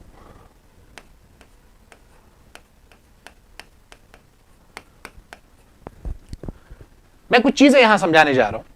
जो मैंने यहां पे स्टेटमेंट लिखा for majority of the reactions rate constant K या rate of reaction gets doubled by the increase of 10 degree Celsius और 10 Kelvin, और इसे सीखते हैं टेम्परेचर कोएफिशिएंट म्यू के रेस्पेक्ट में। इसी बात को, ये जो थ्योरेटिकल एस्पेक्ट है क्वालिटेटिव स्टेटमेंट, इसको क्वांटिटेटिवली एरहीनियस इक्वेशन ने बेटर एक्सप्लेन किया, और वो जो एरहीनियस इक्वेशन है वो हमसे क्वेश्चन में पूछा गया है। अब ये जो एरहीनियस इक्वेशन है ये है K is equal to A e raise to power minus EA upon RT। सबसे पहले ये जो K होता है, ये जो A होता है, ये e to the power minus EA upon RT में जो EA होता है, जो R होगा, जो T होगा, इसको हम देखते हैं ये सारे पैरामीटर्स क्या कहलाते हैं। ये जो बच्चे K होता है इसको आप बोलोगे रेट कांस्टेंट, ये जो A होता है this is what we call the pre exponential factor, या आप इसे कहोगे एरहीनियस फैक्टर, या आप इसे कहोगे फ्रीक्वेंसी फैक्टर। इसके जो यूनिट्स होते हैं वो रेट कांस्टेंट के यूनिट C होते हैं, ये आगे देखते हैं हम। और जो EA होता है, EA होता है एक्टिवेशन एनर्जी,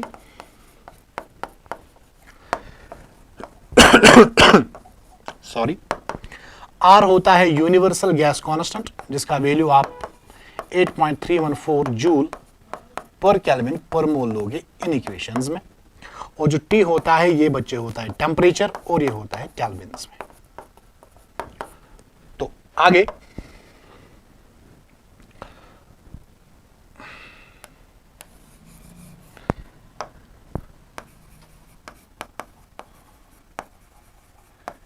इसको हम यहां पे लिखते हैं और यहां से हम एक लाइन खींचते हैं। अब देख लो, अगर मैं इस इक्वेशन पे K is equal to A e to the power minus EA upon RT, इसको थोड़ा सा सीखते हैं।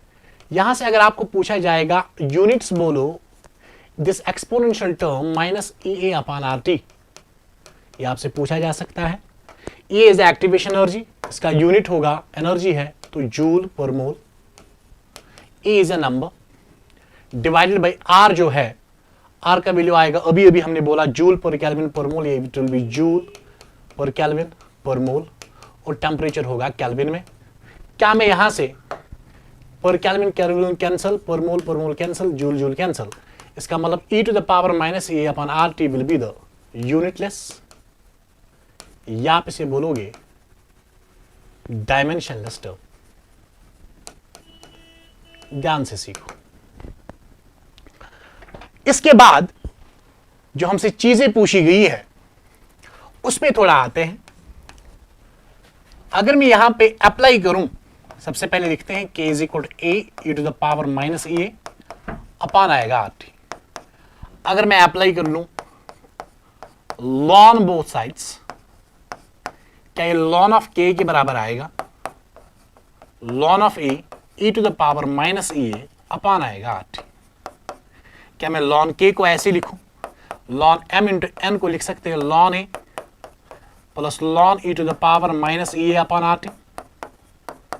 क्या मैं लिख सकता हूं लॉन k ऐसे ही, लॉन ए ऐसे ही, ln m raised to power n, ये आएगा minus A upon R T n ln m into आएगा ln of e। Ln e 1 के बराबर, तो लॉन k आएगा ln of A minus A upon R T के बराबर।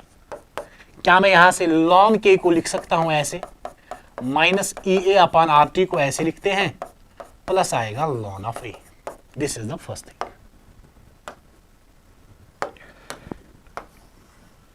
अब यहां पे चलो फिर से एक लाइन मारते हैं। ये जो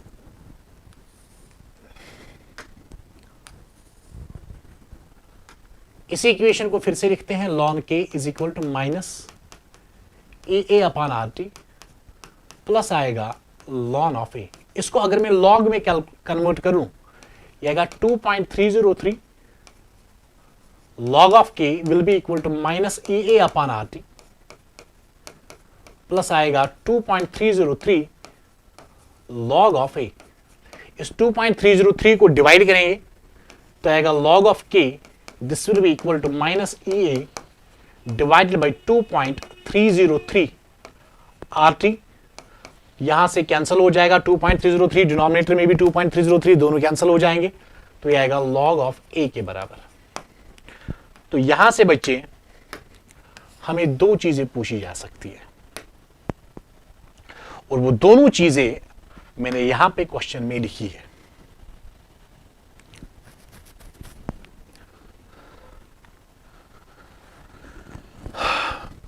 देखो, हमसे पूछा गया है ln k वर्सेस 1/t, और हमसे पूछा गया है log k versus 1/t। Simple. अगर मैं यहां पे इक्वेशन लिखूं, ln of k is equal, यहां पे देखो ln k is equal minus A upon R T plus ln of A, minus A upon R T plus बचे आता है ln ऑफ ए। अब आप देख लो, अगर मैं इस इक्वेशन को कोरिलेट करूं y is equal to M x plus c से, तो मुझे बोलो y की जगह ln ऑफ k होगा, तो y की जगह ln ऑफ k है। अब इस ए अपॉन आर टी को, इस ए अपॉन आर टी को अगर मैं ऐसे लिखूं, minus A upon R into 1/t, तो कोई चेंज इसमें नहीं आएगी। अब इस 1/t की जगह, 1/t की जगह अगर मैं mx लिखूं, अगर मैं यहां पे m इंटू एक्स लिखूं, तो x की जगह 1/t आएगा, तो this will be y is equal to mx plus c. तो यहां से फॉलो होता है जो स्लोप m आएगा, m will be equal to slope, ये आएगा माइनस ए अपॉन आर के बराबर, और जो इंटरसेप्ट c होगा बच्चे, ये ln ऑफ a के बराबर आएगा।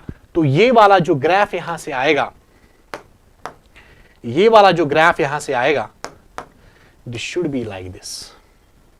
और यहां जो यहां से लेके यहां तक है, this is the intercept and this is equal to ln of A, और जो स्लोप यहां पे आएगा m, this will be minus A upon R. और इन द सिमिलर वे अगर मैं यहां पे लिखूं, जो log k होगा this will be minus E A upon 2.303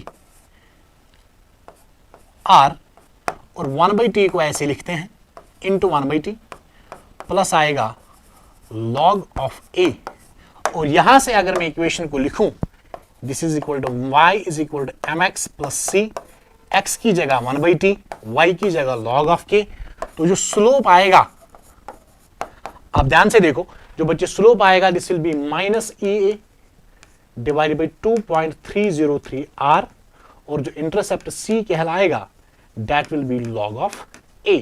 तो मुझे बोलो, क्या मैं यहां से ग्राफ फिर से डालूं, this will be similar way, ऐसा ही ग्राफ होगा लाइक दिस, लेकिन इस ग्राफ का जो स्लोप होगा that will be minus E A divided by 2.303 R, और जो इसका इंटरसेप्ट होगा यहां से लेके यहां तक that will be log of A, और यहां पे जो इंटरसेप्ट होगा that will be log of A. समझ में आया? Is that clear? तो ये क्वेश्चन हमसे पूछा गया था।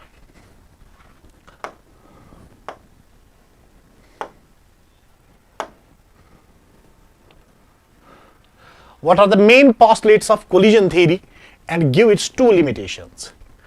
तो सबसे पहली बात, जो कोलिजन थ्योरी में ये किसने दी,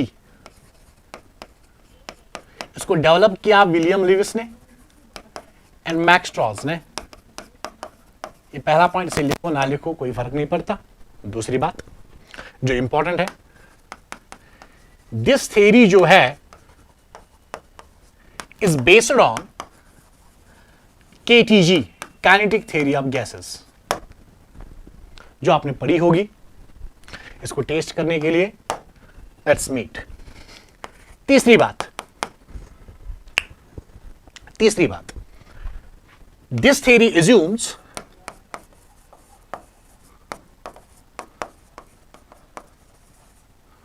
reactant molecules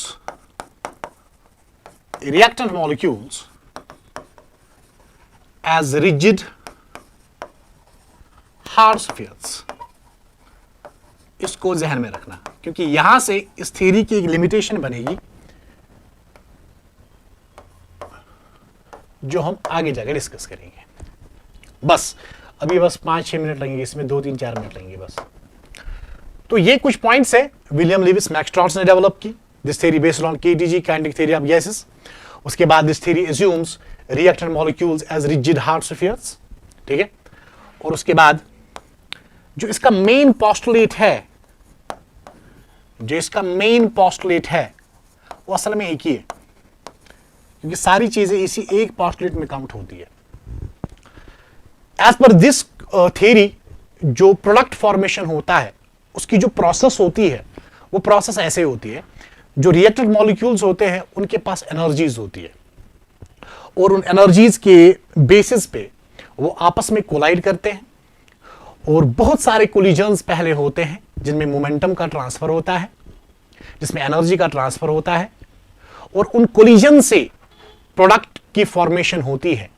लेकिन मजे की बात यह है, अगर 100 और 1000 कोलिजन्स में मान के चलो होते हैं, वो सारे 1000 कोलिजन्स प्रोडक्ट फॉर्मेशन को लीड नहीं करते, रादर कुछ ही ऐसे कोलिजन्स होते हैं जिनकी वजह से प्रोडक्ट की फॉर्मेशन होती है, और उन कोलिजन्स को हम बच्चे कहते हैं इफेक्टिव कोलिजन्स। कौन से कोलिजन्स कहते हैं? उनको हम कहते हैं इफेक्टिव कोलिजन्स। और not only that effective collisions होने चाहिए, और साथ में वो जो कोलिजन्स होते हैं ना, वो एक प्रॉपर ओरिएंटेशन में होने चाहिए। तो इसका मतलब out of all the 1000 collisions there will be those collisions which will be effective in nature। effective in nature कहने का मतलब जिनके पास जो काइनेटिक एनर्जी होगी, जिनके पास जो एवरेज काइनेटिक एनर्जी होगी, वो ग्रेटर और इक्वल टू थ्रेशोल्ड एनर्जी के बराबर होनी चाहिए। और साथ में जब वो कोलाइड करेंगे ना, उनका जो कोलिजन होगा that should be in the proper orientation. समझ में आया? तो वो वाले कोलिजन लीड करते हैं प्रोडक्ट फॉर्मेशन को, और सारे के सारे कोलिजन जो होते हैं वो प्रोडक्ट फॉर्मेशन को लीड नहीं करते। So only those collision lead to the product formation which are effective in nature. Clear? तो मेन पोस्टुलेट्स में हम लिखेंगे जो प्रोडक्ट होता है, product product formation occurs due to collisions among reactant molecules.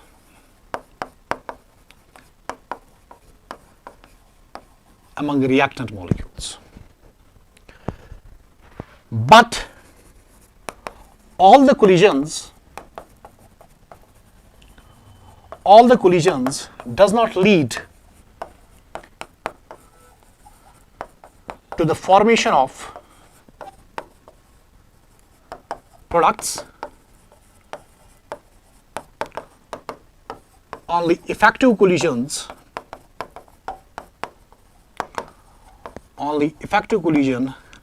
leads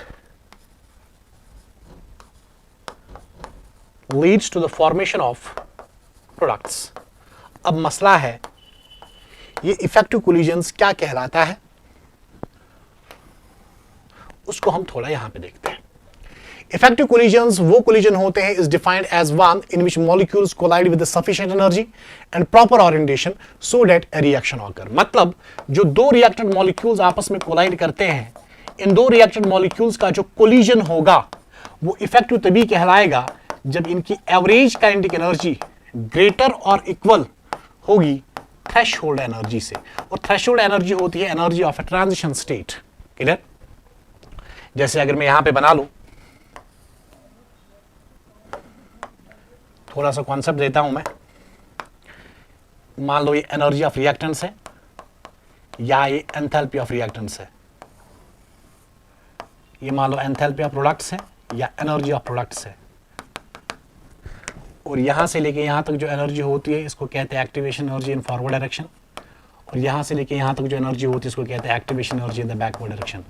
ये जो होता है ये होता है transition state and it's mandatory for each and every reaction to pass through the transition state first, then it will gets converted into the products. तो ये होती है energy of a transition state, सब कहते हो THE थ्रेशोल्ड एनर्जी.